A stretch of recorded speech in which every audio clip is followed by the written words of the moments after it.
Godin earned his MBA from the Stanford Graduate School of Business. From 1983 to 1986, he worked as a brand manager at Spinnaker Software. Godin has also traveled back and forth between California and Boston to work and complete his MBA studies.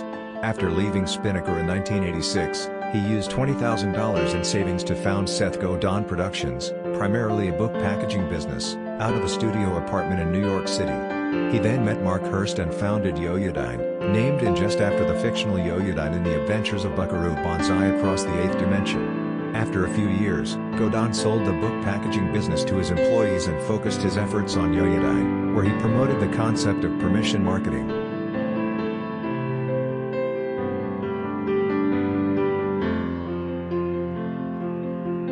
The story of Icarus is fascinating to look at from a cultural perspective. It's been around for thousands of years. We all know it.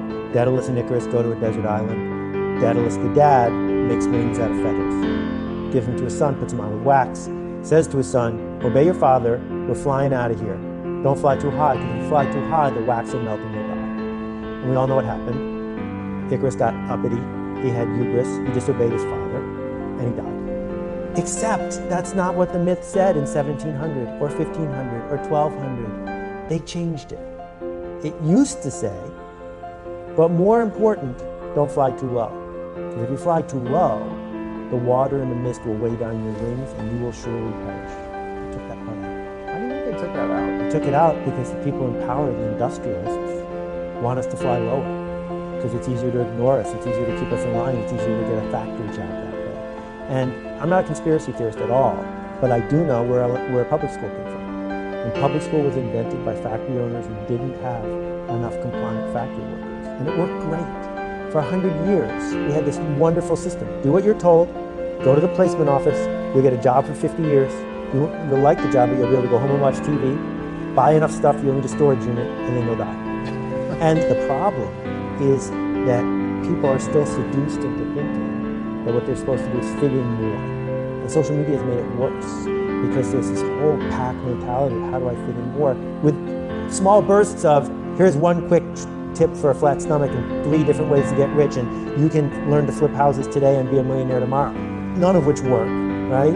But the combination of those two mean that people are starting to feel broken and bitter because the promise isn't being kept. But what I can tell you is it's mostly triggered by fear. Our fear of death, our fear of being alone, our fear of failure. So we invent all these narratives to protect ourselves from the thing that's going to happen to us one day anyway. You know, there's a really good reason to be afraid. And if you look at a lizard or a wolf or a fox, they spend most of their time afraid.